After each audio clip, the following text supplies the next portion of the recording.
Assalamualaikum warahmatullahi wabarakatuh. Alhamdulillahirrahmanirrahim. Adik-adik mahasiswa sekalian, hari ini kita bisa jumpa lagi dalam kuliah studi Islam untuk pertemuan yang keempat. Pada pertemuan yang keempat ini saya akan membahas tentang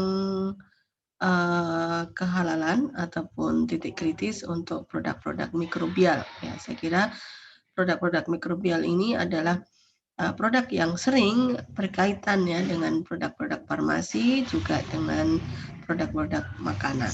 Ya, saya akan mulai share screen.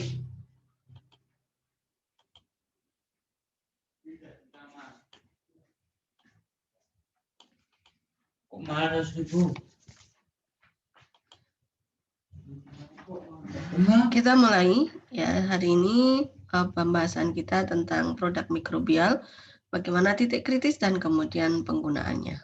Ya. Nah, saya mengulangi sedikit tentang bagaimana sih konsep halal dan haram. Ya.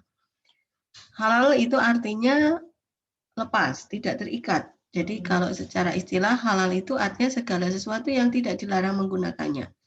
Sebaliknya kata haram itu artinya dilarang melakukannya. Sedang secara istilah haram itu artinya sesuatu yang tidak boleh dilakukan, baik itu berupa perkataan ataupun perbuatan. Nah, sedangkan kalau toyib ya dalam suatu produk itu artinya produk toyib itu adalah produk yang bermanfaat dan tidak berbahaya bagi tubuh dan akal. Jadi kalau suatu makanan, suatu produk itu halal dan toyib, artinya halal itu boleh digunakan, dan toyib itu artinya bermanfaat dan tidak berbahaya. Nah, dalam satu prinsip penggunaan suatu produk, ya prinsip yang harus kita hindari itu adalah menghindari syubhat atau menghindari hal-hal yang belum jelas. Ya. Saat ini ya teknologi pangan ataupun teknologi produksi ya yang berkait dengan obat begitu sudah sangat berkembang sehingga pembuatan suatu produk itu tidak lagi menggunakan bahan baku apa adanya dari alam, tetapi lebih banyak sekali ya produk-produk yang dibuat dengan bahan baku yang itu sudah mengalami rekayasa sedemikian rupa ya sehingga tidak mudah untuk mengetahui status kehalalannya. Anda bisa bayangkan misalnya kalau kita mengatakan ketentuan-ketentuan dalam Al-Quran dan hadis itu hanya mengatakan misalnya daging babi itu haram, darah itu haram gitu ya. Tetapi kita susah ya atau tidak mudah kemudian memutuskan begitu ya suatu produk yang menggunakan turunan-turunan bahan dari babi itu halal atau haram. Semisal misalnya suatu tablet gitu ya. Yang salah satu komponennya misalnya di dalam pembuatan tablet itu ada magnesium stearat gitu ya. Itu sering digunakan untuk pelicin di dalam proses produksi tablet. Ya, magnesium stearat itu bagaimana hukumnya kalau magnesium stearat yang kita gunakan itu asam stearatnya itu berasal dari lemak babi. Gitu ya. Tidak mudah untuk menentukan. Ya. Apa kemudian bedanya antara magnesium stearat yang dibuat dari lemak babi dengan yang dari lemak hewan yang lain? Gitu. Bagaimana kita bisa membedakan? Nah, ini satu hal yang tidak mudah. Ya, tidak mudah karena itu sudah merupakan bahan olahan. Ya. Sehingga dalam hal ini ya nanti sangat penting ya kita kemudian menghindari hal-hal ya yang belum jelas kehalalannya. Ya, ini menghindari syubhat ini adalah salah satu hal yang sangat penting. Produk pangan yang belum jelas kehalalannya ini wajib dihindari sampai kemudian ada kejelasan tentang status kehalalannya. Nah, proses sertifikasi halal itu adalah proses untuk memperjelas status kehalalan dari suatu produk. Nih, jadi sertifikasi halal itu adalah satu proses untuk memperjelas status kehalalan satu produk.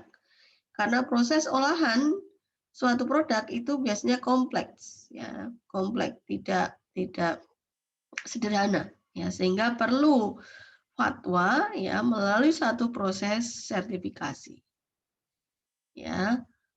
ini melalui satu proses sertifikasi. Yang halal itu jelas ya, daging sapi itu halal ya, daging ayam itu halal, yang disembelih tentunya yang disembelih dengan cara yang syar'i, nah itu halal begitu. Yang haram itu jelas ya, Al-Qur'an sudah menyebutkan begitu. Tetapi produk-produk olahan teknologi ya, produk-produk dengan bahan-bahan yang kompleks, nah ini adalah termasuk kategori syubhat. Karena kita tidak mudah ya untuk kemudian memutuskan ke suatu kehalalan suatu produk ya dengan bahan-bahan yang kompleks, dengan teknologi proses yang kompleks. Makanya sangat perlu ya kita kemudian melihat ya proses sertifikasi. Nah, aturan saat ini ya misal dalam produk-produk pangan itu memang harus mencantumkan informasi bahan baku di kemasannya. Ya, tetapi bahan baku yang digunakan itu juga sekarang sudah bukan bahan baku yang sederhana begitu ya. Sehingga walaupun sudah dicantumkan informasi bahan baku di kemasan ya, itu juga tidak mudah untuk dipahami oleh orang awam. Untuk dimengerti ini bahan baku ini sebenarnya apa gitu. Ya. Jadi cukup sulit untuk mengetahui kehalalan suatu produk hanya melalui informasi ingredient. Tidak mudah untuk mengetahui halal tidaknya sebuah produk hanya dengan menggunakan teks-teks keagamaan, karena titik krusial dari halal tidaknya sebuah produk itu bukan hanya pada bahan baku, bahan tambahan, dan bahan penolongnya saja, tapi juga pada proses produksinya. Makanya sekarang tidak bisa ya satu ulama itu menentukan kehalalan suatu produk yang kompleks gitu. Itu harus merupakan sebuah kerja tim ya, di mana di situ perlu ada ulama tentunya, kemudian harus dibantu-bantu oleh ahli-ahli yang kompeten di bidangnya. Nah, hari ini kita akan membahas sedikit topik ya yang nanti berkait ya dengan Anda sebagai seorang farmasis, yaitu produk-produk mikrobial ya, yang mungkin itu tidak mudah untuk dipahami oleh orang-orang awam. Nah, jadi dalam hal proses ini ya, sekalipun bahan baku berupa barang yang suci dan halal, tetapi kemudian proses pembuatannya itu tercampur, menggunakan atau bersentuhan dengan bahan-bahan yang tidak suci, atau tercampur dengan bahan yang haram, nah ini bisa kemudian mengubah status kehalalan dari suatu produk.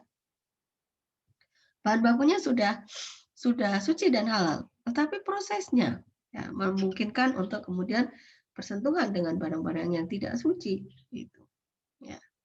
Nah, kalau dalam kondisi seperti ini, ya, walaupun semua bahannya merupakan bahan yang halal dan suci, tapi karena proses produksinya tercampur atau bersentuhan dengan barang yang najis, ya, dan tidak ada proses pencucian secara syar'i pada proses selanjutnya, ya, maka produk ini tidak bisa dikatakan sebagai halal. Ya. Jadi nanti kalau dalam proses ya, ada bersentuhan dengan barang-barang yang tidak suci, maka harus ada proses pencucian secara syar'i. Kalau tidak ada, ya tidak bisa dikatakan produk itu halal. Ya. Nah, ini contoh ya kompleksitas tentang alkohol. Ya. Misalnya ini alkohol ya, untuk alkohol itu juga tidak semua alkohol itu adalah termasuk khamar, ya, tidak semua alkohol itu termasuk khamar. Alkohol ya yang berasal dari khamar itu najis, sedangkan alkohol yang tidak dari khamar itu tidak najis. Ya, ini yang harus kita catat. Jadi alkohol itu ada dua berdasarkan dari sumbernya. Alkohol yang dari khamar dan industri khamar itu najis, sedangkan yang tidak itu adalah yang tidak dari industri khamar, misalnya itu dari industri fermentasi, solvent, ataupun dari industri petrokimia, maka alkohol itu tidak najis. Ya.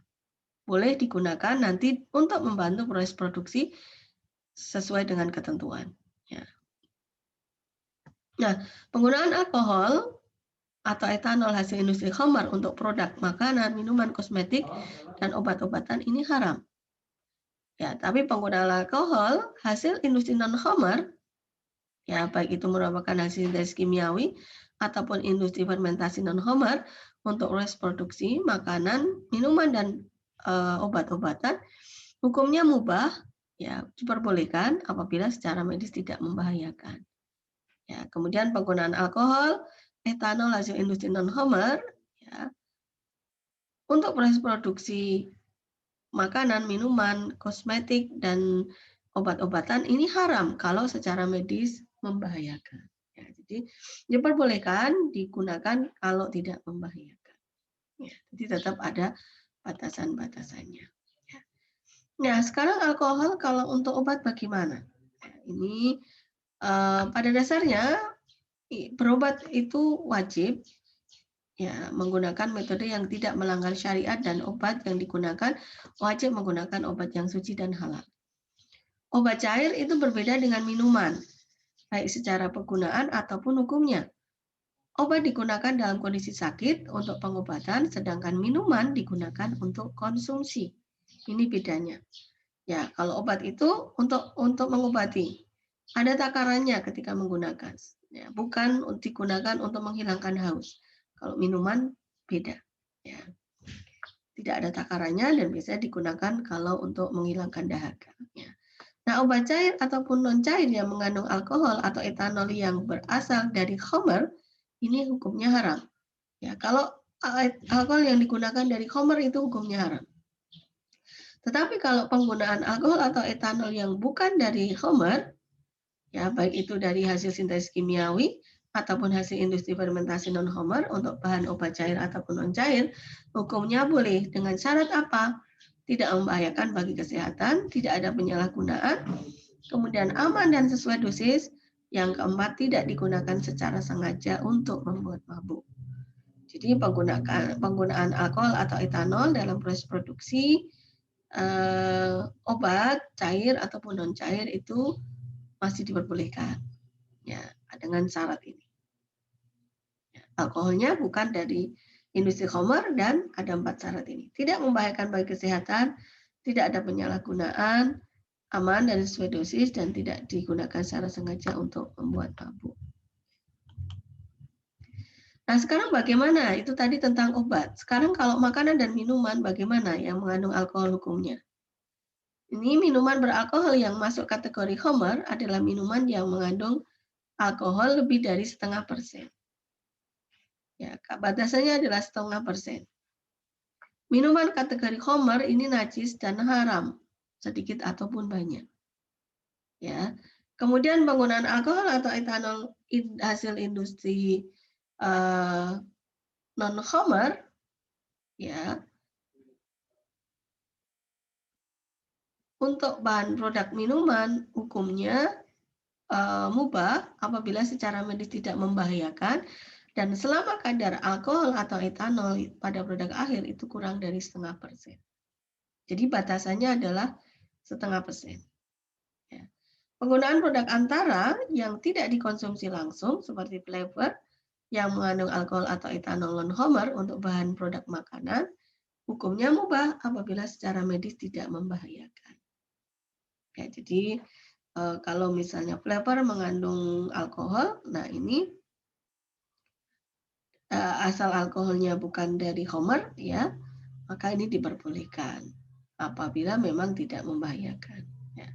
Penggunaan produk antara yang tidak dikonsumsi langsung seperti flavor yang mengandung alkohol etanol non khamr untuk bahan produk minuman hukumnya mubah apabila secara medis tidak membahayakan dan selama kadar produk akhir tidak kurang dari 0,5%.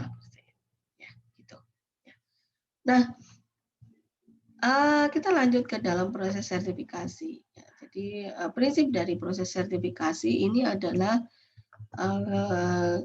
traceability. Ya, jadi yang prinsip utama dalam proses sertifikasi ini ya itu adalah telusur, kemampuan telusur, traceability. Ya, bagaimana ini kemampuan telusur ini? Tujuannya apa?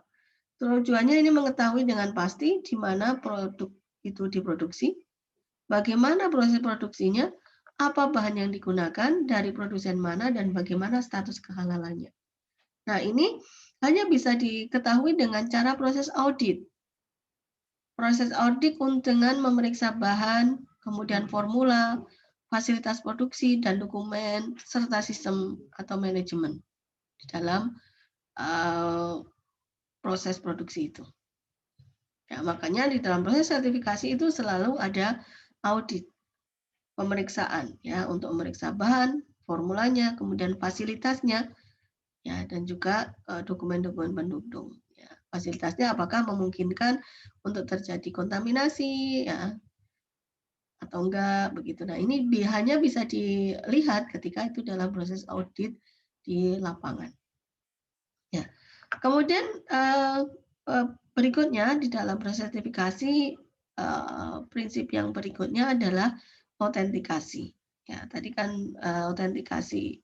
Apa sih autentikasi ini ya? Tujuannya untuk memastikan tidak terjadi pemalsuan produk halal dengan produk haram. Tidak terjadi percampuran bahan haram dalam produk halal dan tidak terjadi kontaminasi bahan haram ke dalam produk halal. Nah, caranya bagaimana untuk autentikasi? Maka ini dilakukan dengan analisis laboratorium. Ya, memastikan bahwa tidak ada kontaminasi produk-produk haram, tidak ada kontaminasi bahan-bahan haram ya di dalam produk halal. Ini bisa dilakukan dengan autentikasi. Ya, autentikasi ini adalah pendukung, ya, salah satu komponen pendukung dalam proses sertifikasi. Kemudian yang ketiga, ya, dalam proses sertifikasi itu dibuat juga sistem jaminan halal atau halal assurance system. Kenapa gini perlu ada sistem jaminan halal? Ya, ini untuk mendapatkan jaminan bahwa selama masa berlakunya sertifikat halal, proses produksi halal itu akan dijaga kesinambungannya. Audit halal, pemeriksaan oleh auditor eksternal mungkin hanya sekali ketika ada proses sertifikasi. Ya. Tapi untuk keberlanjutan proses produksi itu kan harus ada sistem yang menjamin ya bahwa proses produksi halal itu tetap berlangsung di perusahaan itu. Makanya ini sangat penting untuk kemudian ada sistem jaminan halal atau halal assurance system di dalam industri ya yang memproduksi produk halal itu. Makanya di dalam proses sertifikasi itu akan mempersyaratkan ya perusahaan untuk mengembangkan dan menerapkan sistem jaminan halal. Dan kemudian penerapannya bagaimana itu akan dinilai. Nah, kemudian titik kritis penilaian produk. Ya, nah dalam menilai produk itu halal atau tidak, apa yang dinilai pertama gitu. Yang titik kritis penilaian pertama adalah bahan, kemudian yang kedua proses, yang ketiga kesucian alat dan kemasan. Ya. Bahan ini apa yang dinilai? Bahan baku dan bahan tambahan harusnya halal. Bahan penolong tidak berasal dari bahan babi atau anjing ataupun tubuh manusia. Ya, ini tidak diperbolehkan. Kalau Anda menggunakan dalam proses produksi halal, bahan bakunya itu semuanya adalah bahan baku yang sudah punya sertifikat halal, maka itu akan lebih mudah. Ya. Karena dengan jaminan sertifikat halal dari bahan baku dan semua bahan penolong, maka bahan itu sudah lolos pemeriksaan. Ya. Kemudian yang kedua adalah proses. Ini untuk menilai proses produksi itu tidak tercemar bahan najis. Kalau seandainya ada tercemar bahan najis, selain babi ya, maka harus ada pencucian secara syar'i. Jadi kalau ada kontaminasi bahan turunan babi itu sama sekali tidak diperbolehkan. Kalau masih selain babi, najis selain babi itu masih diperbolehkan ya, asal ada pencucian secara syar'i. Kemudian yang ketiga, ini perlu juga dalam penilaian produk itu kesucian alat dan kemasan. Nah, bagaimana untuk mikroba ataupun produk mikroba? Apa yang perlu diperhatikan? Titik kritisnya apa? Ya, titik kritis untuk produk mikroba ini adalah media pertumbuhannya. Yang kedua adalah proses produksinya. Nah, media pertumbuhan ini tidak boleh menggunakan bahan dari tubuh manusia. Tidak boleh juga menggunakan bahan dari babi ataupun turunannya. Ya, kalau ada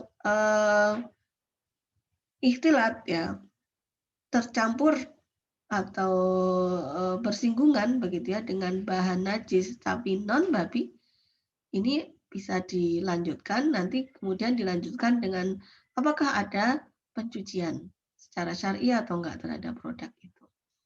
Masih ada toleransi, tapi kemudian ada pertanyaannya apakah ada pencucian secara syar'i atau enggak. Nah, ini yang harus diperhitungkan, diperhatikan. Ya, kemudian proses produksi, tata cara pencucian produk, ya tata cara pencucian alat, nah, ini juga harus diperhatikan. Nah, sekarang kita masuk ke bagaimana fatwa-fatwa MUI berkait dengan produk mikrobial. Ini produk mikrobial, mikroba pada dasarnya halal selama tidak membahayakan dan tidak terkena barang najis. Mikroba yang tumbuh pada media pertumbuhan yang suci, ya maka hukumnya halal. Jadi sangat penting memperhatikan media. Ya, mikroba yang tumbuh pada media pertumbuhan yang najis, apabila dapat dipisahkan antara mikroba dan medianya, maka hukumnya halal setelah disucikan. Kemudian produk mikrobial dari mikroba yang tumbuh pada media pertumbuhan yang suci, ya hukumnya halal. Ya, ini pada dasarnya mikroba itu halal ya, selama dia tidak membahayakan ya. Kemudian kita harus lihat medianya. Produk mikrobial dari mikroba yang tumbuh pada media pertumbuhan yang najis, apabila dapat dipisahkan antara mikroba dan media, maka hukumnya halal setelah ada pencucian. Nah, jadi harus ada pencucian secara syar'i tadi. Nah, kalau mikroba dan produk mikrobial yang memanfaatkan unsur babi sebagai media pertumbuhan, maka ini hukumnya haram. Ya. Kemudian yang ketujuh, mikroba dan produk mikrobial dari mikroba yang tumbuh pada media pertumbuhan yang terkena najis, kemudian disucikan secara syar'i, ya, yakni melalui proses produksi ya dengan menggunakan air mutlak ya minimal 270 liter, maka ini hukumnya halal. Ya, jadi proses pencucian mikroba ini harus secara syar'i, yaitu menggunakan air minimal 2 kula ya atau setara dengan 270 liter. Nah, kalau bahan dari tubuh manusia ini penggunaan obat-obatan yang mengandung atau berasal dari bagian organ manusia atau juz'ul insan ya hukumnya ini haram. Jadi hukumnya haram walaupun bagian tubuh manusia itu kecil. Ya, misalnya hanya DNA-nya saja. Ya, itu juga termasuk tidak diperbolehkan. Penggunaan air seni manusia untuk pengobatan hukumnya haram. Tidak boleh menggunakan air seni. Ya, itu kotor. Penggunaan kosmetik yang mengandung atau berasal dari bagian organ manusia juga tidak diperbolehkan. Ya, jadi juz'ul insan, bagian organ manusia walaupun kecil itu tidak boleh digunakan. Ini adalah bagian dari pemuliaan manusia atau pemuliaan Bani Adam. Ya, pemuliaan Allah terhadap manusia. Sekarang kita ke produk mikrobial. Apa sih produk mikrobial itu? Yaitu produk yang dihasilkan oleh mikroorganisme, bisa berupa bakteri dan jamur ya dengan menggunakan media dan kondisi yang ditentukan. Contohnya apa untuk produk mikrobial ini? Keju misalnya, yogurt, ya, kemudian kecap, ya, kemudian ada probiotik, ada solvent, ya, asam amino, enzim, antibiotik, vitamin, dan lain-lainnya. Kemudian termasuk MSG. Nah, ini termasuk juga produk-produk mikrobial. Ya. Nah, bagaimana tentang penggunaan produk mikrobial? Tadi sudah sudah kita bahas tadi. Nah, ini kita lihat dulu proses produksinya untuk produk mikrobial. Produk flowchart untuk produksi produk mikrobial itu secara umum seperti ini ya, biasanya menggunakan isolat mikroorganisme ya. Kemudian isolat ini di refreshing itu dihidupkan kembali ya. Ini misalnya dari penyimpanan atau dari stok begitu ya. Kemudian dia akan di-refresh, dihidupkan kembali. Kemudian akan dikembangkan. Kalau dihidupkan kembali tentunya masih dalam media yang kecil ya. kemudian ada pengembangan inokulum, ya ini dalam media yang lebih besar lagi volumenya, ya kemudian nanti dari sini dikembangkan lagi ke dalam bioreaktor ya yang lebih besar lagi. Nah, ini di sini dalam bioreaktor itu kemudian akan ada pemanenan, ya kemudian finishing produk dan packaging. Jadi secara umum seperti ini, tapi nanti kita akan lihat contoh detailnya. Ya. Nah, ini beberapa ketentuan tadi ya tentang proses produksi tadi. Yang pertama, kultur atau starter dari mikroba itu ketentuannya bukan hasil rekayasa genetika dengan gen babi atau manusia. Sekarang sudah banyak sekali mikroorganisme ya hasil rekayasa. Nah, kalau rekayasa genetika, kalau dengan misalnya menyisipkan gen-gen tertentu di dalam gen mikroba itu, nah kalau di situ gen yang disisipkan itu adalah gen babi atau gen manusia, maka itu tidak diperbolehkan digunakan. Ya. Kemudian mikroba itu juga tidak pernah bersentuhan dengan bahan babi. Jadi tidak ada komponen dari media ya yang digunakan itu adalah komponen dari babi. Ya. Kemudian bahan media pertumbuhan itu harus halal, mencakup tadi media untuk penyegaran, pengembangan inokulum, juga media produksi, semuanya itu harus bahan-bahan yang halal. Ya. Kecuali jika produk diperoleh dengan pemisahan dari media pertumbuhannya dan proses berikutnya ada pencucian secara syar'i, maka media pertumbuhan boleh berasal dari bahan najis atau haram selain babi. Jadi kalau mikroorganisme dipisahkan dari medianya, maka media boleh asal medianya bukan komponen babi ya, itu ada najis sedikit boleh ya, tetapi asal nanti ada pencucian secara syar'i. Tetapi kalau tidak ada pemisahan ya, misalnya dalam produksi yogurt gitu ya, di situ kan ada mikroba, ada kultur mikroorganisme yang dimasukkan ke dalam susu gitu. Nah, kalau komponen dari media mikroba itu tadi ada yang najis ya, dan kemudian itu dimasukkan ke dalam susu ya untuk menghasilkan yogurt, ya maka jadi haram. Ya, gitu. Ya. Tapi kalau misalnya ada pemisahan ya, misalnya untuk menghasilkan yeast ya, yeast. Kemudian ada pemisahan, diambil yeastnya saja. Nah, ini diperbolehkan. Ya, cara pencucian secara syar'i bisa dengan mengucurkan air atau bisa dengan menggunakan air yang diam, tidak mengalir dengan ketentuan minimal 270 liter. Ya. Kemudian bahan aditif yang ditambahkan setelah produk mikrobial diperoleh, ini juga harus halal. Ya, kalau misalnya yogurt, dalam yogurt Anda menambahkan flavor, rasa, maka perisai yang ditambahkan itu juga harus halal. Ya, pada produksi nata de coco itu juga proses fermentasi menggunakan mikroorganisme. Anda menambahkan gula, maka gula yang ditambahkan harus gula yang halal, yang bersertifikat halal. Ya. Produk mikrobial ini syaratnya tidak berbahaya bagi manusia.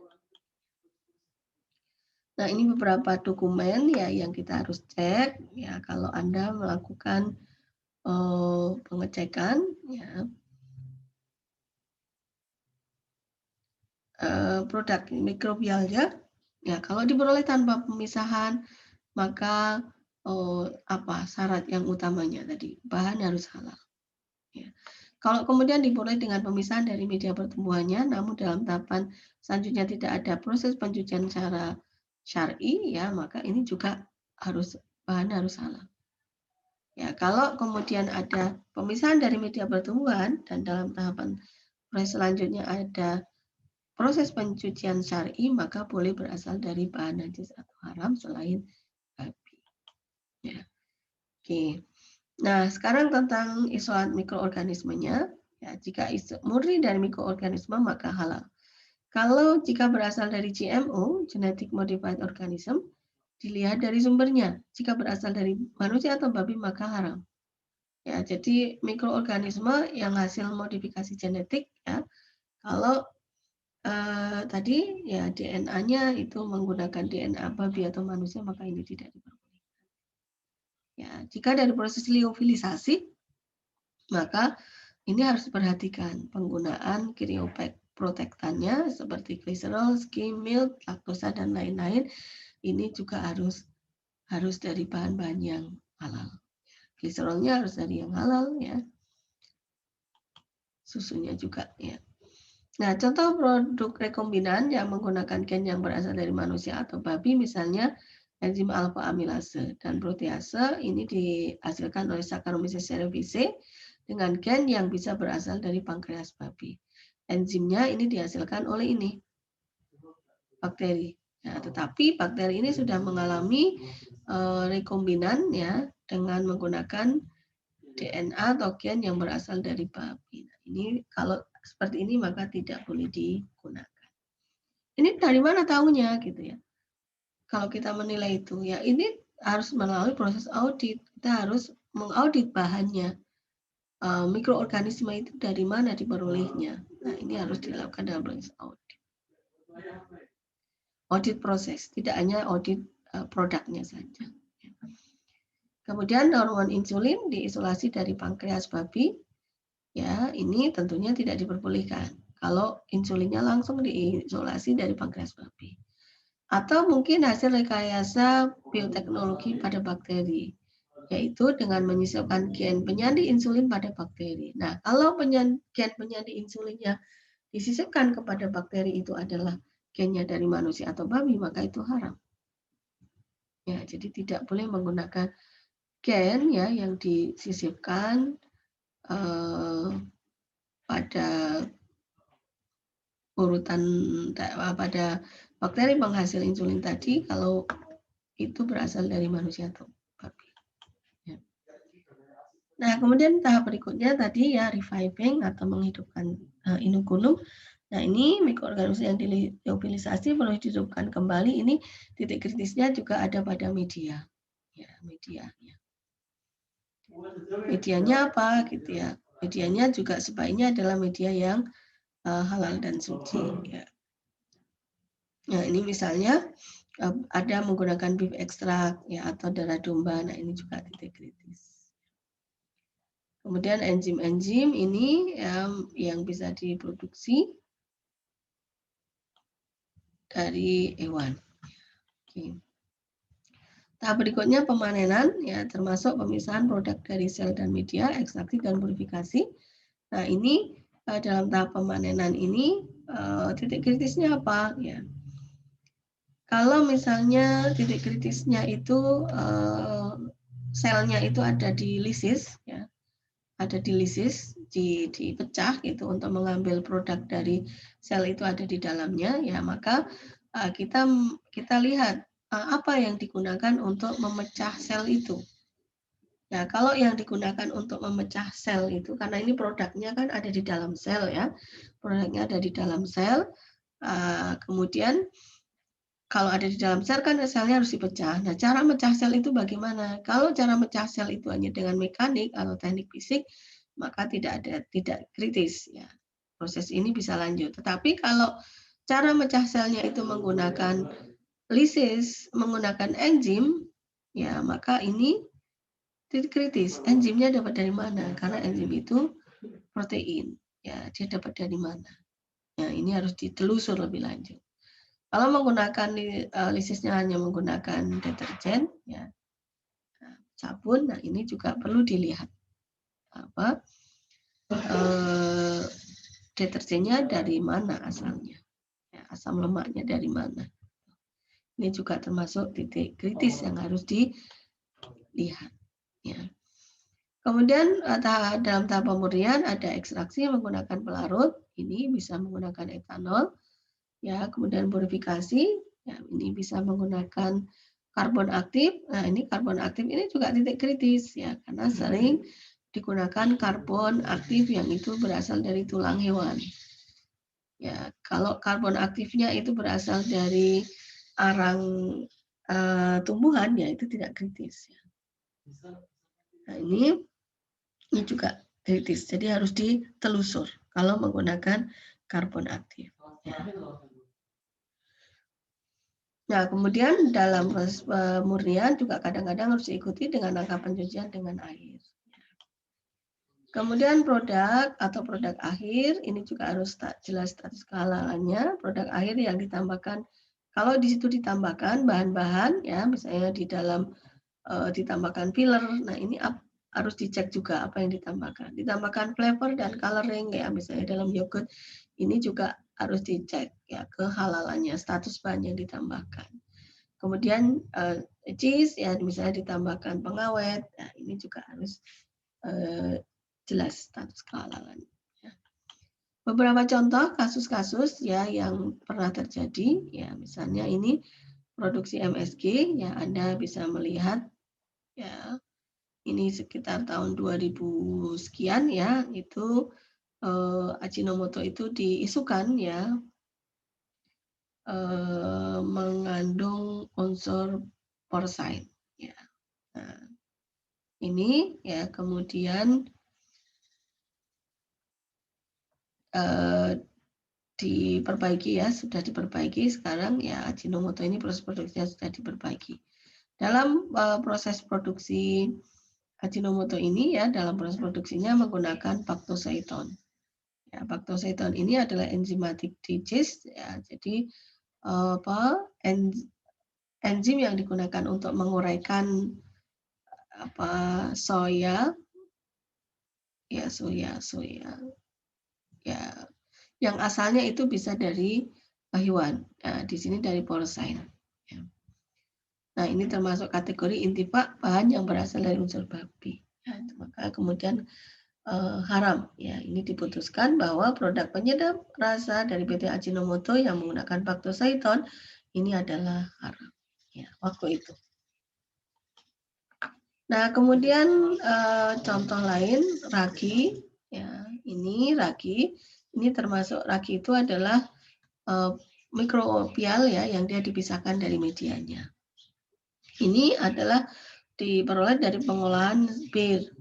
Ya, hukumnya kalau ragi ini kalau dia diperoleh dari proses pengolahan bir maka dia mutanajis ya, sehingga nanti di dalam prosesnya dia harus dilakukan pencucian secara syar'i ya.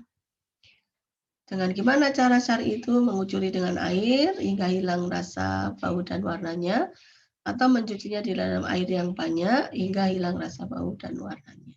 Ya, apabila telah dilakukan pencucian sebagaimana poin nomor 2 itu maksimal, tetapi salah satu dari bau dan warnanya sulit dihilangkan, maka hukumnya suci dan halal. Ya. Oke, kemudian sekarang saya lihat ke vaksin. Ya, titik kritis vaksin apa? Seluruh bahan yang terlibat dalam proses produksi dan fasilitas produksi. Ya, fasilitas produksi misalnya seperti ini ya. Nah, ini fasilitas produksi ini kritisnya di mana? Fasilitas produksi ini kalau digunakan bergantian ya antara produksi vaksin yang mau disertifikasi halal dengan vaksin lain yang tidak disertifikasi halal, maka ini adalah kritis. Ya, ini kadang kalau dalam satu industri ini digunakan untuk bergantian ya, untuk fermentasi produk satu dan produk dua. Ya. Nah, ini kalau produk satu ini harus disertifikasi halal ya, tidak boleh ada bahan-bahan yang mengandung unsur babi, sedangkan yang produk dua misalnya tidak digunakan untuk yang produk yang bersertifikasi halal, nah, kemudian menggunakan unsur babi, ya ini jadi kritis ya, karena memungkinkan terjadi percampuran. Ya. Proses produksi vaksin misalnya ini dari isolasi bakteri ya, kemudian ada master dan working seed ini ya, jadi ini inokulumnya, bibitnya ya, kemudian diperbanyak dalam volume inokulum yang lebih kecil ya, kemudian agak diperbesar ya, dan kemudian nanti masuk ke dalam proses produksi ya, fermentor yang lebih besar. Kemudian nanti akan ada pemurnian vaksin ya, dan kemudian formulasi dan pengisian vaksin ke dalam ampul-ampul. Nah, ini kira-kira proses produksinya seperti ini. Mirip dengan yang tadi. Ya. Nah, titik kritisnya di mana? Titik kritisnya hampir mirip secara umum tadi ya. Ini juga pada media dari master seed kemudian ke working seed, ini juga titik kritisnya adalah media. Ya. Kita harus cek medianya tadi. Ya. Kemudian lanjutnya ya dalam fermentor ini juga media dan antifoamnya kritis ya. Kemudian pada proses pemurnian ini juga titik kritis. Tadi apakah menggunakan karbon aktif untuk pemurnian atau mungkin menggunakan resin untuk pemurnian. Nah, ini harus dilihat ya. Kemudian kalau ketika formulasi pengisian dalam ampul, nah ini ada nggak yang ditambahkan di dalam ampul-ampul itu? Ya, ini eksipien atau bahan pengisi yang ditambahkan di dalam kemasannya itu apa? Harus dilihat. Ya. Media dan antifoam ini titik kritisnya dari mana? Kalau media itu berasal dari tanaman, ya, kemudian dihidrolisis menggunakan enzim hewani. Nah, ini kritis jadinya. Seperti tadi bactosoiton ya, misalnya ada komponen soya ya, kemudian digunakan bactosoiton untuk menghidrolisis soya tadi. Nah, ini menjadi tidak diperbolehkan ya. Berasal dari bahan hewani spesies halal tapi tidak disembelih sesuai syariat Islam. Nah, ini kemudian tidak ada pencucian menggunakan air terhadap produk vaksin yang dihasilkan. Misalnya komponen medianya itu ada beef extract atau ada ditambahkan darah domba segar. Sebenarnya masih diperbolehkan asal ada pencucian secara syar'i. Nah, kemudian pada tahap pemurnian ya, ini yang kritis itu ya sering dalam pemurnian vaksin itu digunakan karbon aktif dari tulang. Nah, ya. Sebenarnya ada penggantinya, alternatif lain ya bisa pakai karbon aktif dari kayu ataupun batu bara. Ya. Kemudian media harus dipastikan tidak berasal dari bahan haram. Banyak alternatif media dari bahan yang halal. Ya. Kemudian eksipien yang ditambahkan dalam proses akhir pengemasan. Nah, ini kritis ya kalau dalam proses pembuatan eksipien itu melibatkan bahan hewani.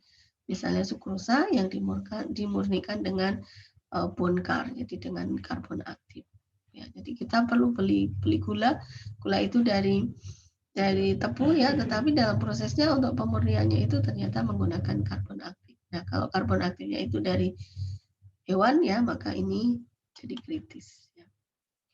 Nah, vaksin virus ini secara umum virus dikembangkan melalui media. Jadi virus itu tidak bisa berkembang sebagai virus, harus ada media yang tempat pengembangannya. Nah, itu bisa pakai telur berembrio ya untuk mengembangkan virus atau bisa juga menggunakan sel. Jadi virus itu ditumbuhkan dalam sel virus seperti ini. Ya. Titik kritisnya di mana? Ini titik kritisnya adalah media perkembangbiakannya dan nutrisinya, kemudian pada bahan penolong dan proses. Nah, ini misalnya proses produksi IPV, ini adalah vaksin polio ya. Ini medianya pakai virus sel, kemudian dikultur, kemudian di sini virusnya itu dimasukkan di dalam peru ya, kemudian ini dikultur, ya kemudian di sini ada melepaskan sel itu dari mikrokarier yaitu menggunakan tripsin ya, kemudian sel peru itu dicuci, kemudian virus itu diinokulasi di dalam sel itu ya, kemudian ditumbuhkan lagi, di sini juga medianya lagi ya, kemudian ini memanen virus ya, proses pemurniannya bisa dengan filtrasi ya, kemudian sudah filtrasi ada tahap-tahap pemurnian yang lain yang bisa digunakan, ada ion exchange ya, ada ultrafiltrasi dan lainnya, kemudian ada inaktivasi dari virus ya, virusnya dimatikan ya sebelum akhirnya kemudian dimasukkan di dalam kemasan-kemasannya ya. Nah, ini titik kritisnya sama ya, vaksin ini adalah di media pertumbuhannya ya, karena dia menggunakan sel vero. Medianya apa? Ini harus dicek apakah ada komponen-komponen yang haram di dalam media yang tidak diperbolehkan atau enggak. Ya. Nah, ini misalnya yang kritis ya, kalau Anda lihat di dalam produksi vaksin itu adalah sering di dalam penggunaan tripsin. Tripsin ini adalah enzim ya yang bisa melepaskan sel itu dari pembawanya. Sel itu nempel pada di sini disebut mikrokarier ya. Nah, kemudian dia akan bisa lepas dari tempat dia nempel itu dengan ditambahkan tripsin. Nah, tripsin ini diperoleh dari enzim dari pankreas babi. Nah, ini yang bahaya ya, artinya yang kritis harus dicek. Ya. Nah, kemudian sudah ini bisa lepas ya dengan tripsin, kita bisa mengambil ini selnya. Ya, selnya diambil, kemudian dicuci ya, kemudian di neutralize ya. Kemudian baru nanti dimasukkan masuk ke dalam bioreaktor lagi. Ya. Nah, dalam proses produksi vaksin, ya ini media pengembangbiakan itu sering digunakan sel viro. Ya, sel viro ini boleh digunakan. Tidak boleh menggunakan sel yang itu diperoleh dari sel yang berasal dari manusia. Jadi ada banyak tipe pilihan sel untuk menumbuhkan virus ini ya. Misalnya kita pakai ini kalau sel virus yang sering digunakan, ini sel ini berasal dari African green monkey ya. Monyet hijau Afrika ini boleh digunakan. Tapi kalau selnya itu berasal dari human ya, human cell, nah itu juga ada banyak pilihannya. Nah, ini tidak boleh digunakan. Kenapa? Apa alasannya? Karena itu adalah bagian dari tubuh manusia. Ya. Sekecil sel gitu ya, sekecil sel itu kalau digunakan tidak boleh juga. Ya. Kemudian nutrisi yang ditambahkan pada proses fermentasi. Ini ya, ini bisa menggunakan fetal bovine serum. Nah, ini dari anak sapi yang bagaimana, ngambilnya bagaimana, ini harus diperhatikan ya. Kemudian jika bahan haram dan najis non babi, maka harus ada proses pencucian di dalam medianya. Kemudian bahan pemurni yang kritis ini misalnya resin yang digunakan, arang aktif yang digunakan untuk purifikasi ya. Ini karena arang aktif bisa berasal dari tulang hewan. Nah, ini yang terakhir, isu terakhir tahun 2021 ya tentang vaksin COVID-19 dari Sinovac dan PT Bio Farma. Ini dinyatakan suci dan halal ya. Kemudian boleh digunakan untuk umat Islam sepanjang terjamin keamanannya menurut ahli yang kredibel dan kompeten. Nah, ini beberapa alasan ya kenapa MUI memberikan fatwa halal terhadap vaksin Sinovac. Ini virus yang menggunakan platform virus yang dimatikan, kemudian fasilitas produksi itu tidak tercampur, hanya digunakan untuk produksi vaksin COVID-19 ya. Kemudian produksi vaksin mencakup tahap penumbuhan sel viro, ini ya sel inangnya, penumbuhan virus, kemudian inaktivatif virus, pemurnian dan pengemasan. Nah, sel viro yang digunakan ini tadi diperbolehkan ya karena dia adalah African green monkey. Ya, kemudian media pertumbuhannya dibuat dari bahan kimia, serum darah sapi dan produk mikrobial. Ya, ini terdapat penggunaan tripsin. Ya, ini memang menggunakan tripsin dan beberapa enzim lainnya. Ya, enzim yang digunakan ini merupakan produk mikrobial di mana mikroba ditumbuhkan pada media yang terbuat dari bahan nabati, bahan kimia dan bahan mineral. Jadi tripsin yang digunakan bukan tripsin yang diisolasi dari babi, tetapi tripsin hasil produksi mikrobial. Tidak ada penggunaan bahan turunan babi ya, dan bahan yang berasal dari bagian tubuh manusia pada seluruh tahapan proses. Ya, kemudian dalam penyiapan media untuk produksi ini skalanya 1.200 liter ditambahkan air murni sekian ya. Kemudian ya ini menunjukkan ya proses produksinya itu banyak menggunakan air yang banyak. Ya. Ini kemudian menyimpulkan bahwa vaksin COVID itu tidak memanfaatkan babi, ya, kemudian tidak memanfaatkan bagian anggota tubuh manusia, bersentuhan dengan barang najis, ya, sehingga dihukumi mutan najis, tetapi sudah dilakukan pencucian secara syar'i. Kemudian menggunakan fasilitas produksi yang suci dan hanya digunakan untuk produksi vaksin COVID-19. Peralatan juga dipandang memenuhi ketentuan pencucian secara syar'i. Ini yang terakhir tentang vaksin COVID. Demikian kuliah kita hari ini, semoga bermanfaat ya. Dan kalau ada diskusi boleh disampaikan di chat ya. Saya akhiri, Assalamualaikum warahmatullahi wabarakatuh.